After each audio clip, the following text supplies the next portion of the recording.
Welcome to day 3 of Embody Your Sankalpa, our 5-day journey. And today we come into what I call sharing. And so this is mostly around boundaries, taking on too much responsibility, empowerment, and really setting healthy boundaries so that we can be our best selves and not be doing so much. So today we've got a couple of standing exercises. It's best if you can do them standing, but again, all of them can be done seated to start with.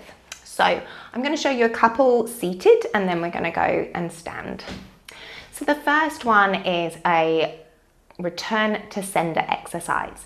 So some of you might find that you're quite sensitive. It's a bit like when you walk into a room and someone's mood just like totally takes over and you walk in and you go, oh my gosh, I just feel so exhausted. And what happens is that if you're really sensitive, you take on some of that energy, it becomes some of your own, and then it all becomes a real muddle and really confusing, and you're like processing stories that have nothing to do with your life because it's someone else's energy you picked up in the supermarket. So what we want to learn to do is return to sender. This is a fun exercise, and I have 2 ways that I'd like to share with you to do it. The first one can be the real F-off approach, okay? So when you feel it coming in, you're like, I don't like that, I don't want that, F-off, get out of my way.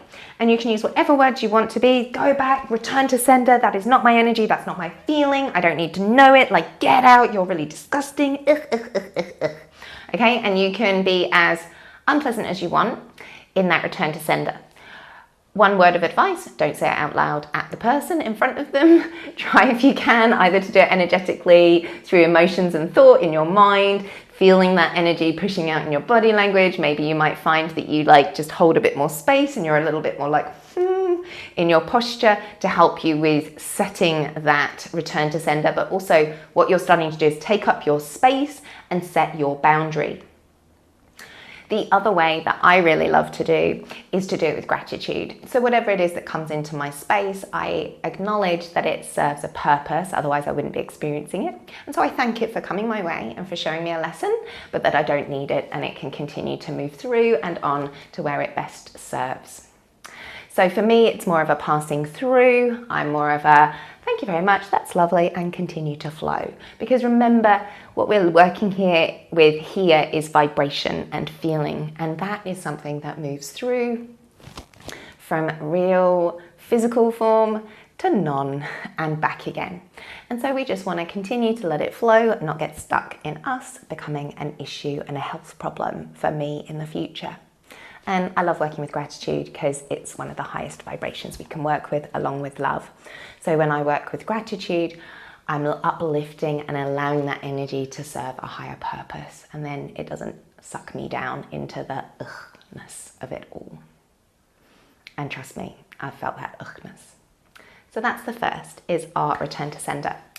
The second exercise I'm going to share with you is a chakra clearing exercise. So this is something I'm actually going to stand up just because I find it a little easier, but I actually do it every day seated.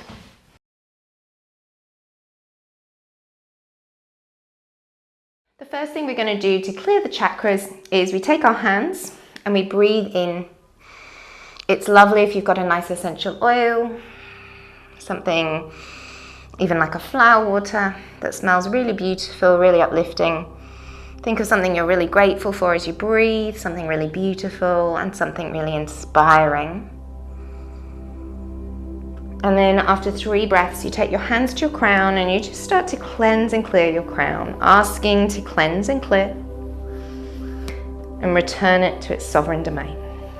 You then come to the third eye, cleanse and clear third eye. Returning it to its sovereign domain. We do the ears, very important, we do the ears, cleanse and clear, returning to sovereign domain, cleanse and clear the throat. That's it. And then the heart's lovely to do figure of 8s if you can, across the chest. Come to the back and do them across the back.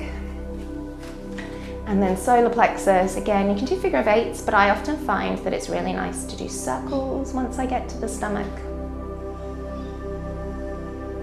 Going clockwise is very balancing, counterclockwise will clear things. So if you feel like there's something really heavy and dense in your stomach, you go counterclockwise.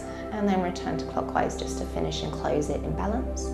And then figure of 8 again if you can around the hips, because they love figure of 8s. Think about salsa dancing. You can add in some hip swinging. And then down to your legs. Sweep down the legs all the way down to your feet. Hold into your feet. Squeeze, squeeze, squeeze your feet. And then let it go. And then from the bottom of your body, figure of 8s all the way around, filling up your aura, cleansing and clearing all of the space around you. And then we get the arms out wide, up and overhead.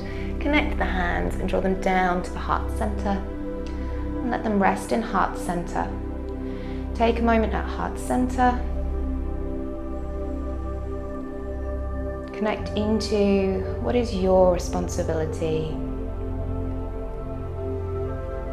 What is not a part of your path?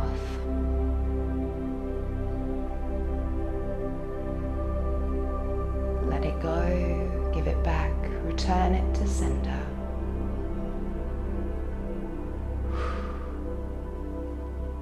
You can stay here and meditate, but to come into a balanced action so that we can begin to share with love is a standing exercise. So using the hands and the heart center can just help us come into our balance.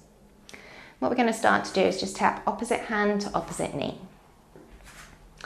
So this is very simple. We're looking to coordinate both hemispheres of the mind so that we see the bigger perspective at the same time as understanding the smaller steps that we need to take.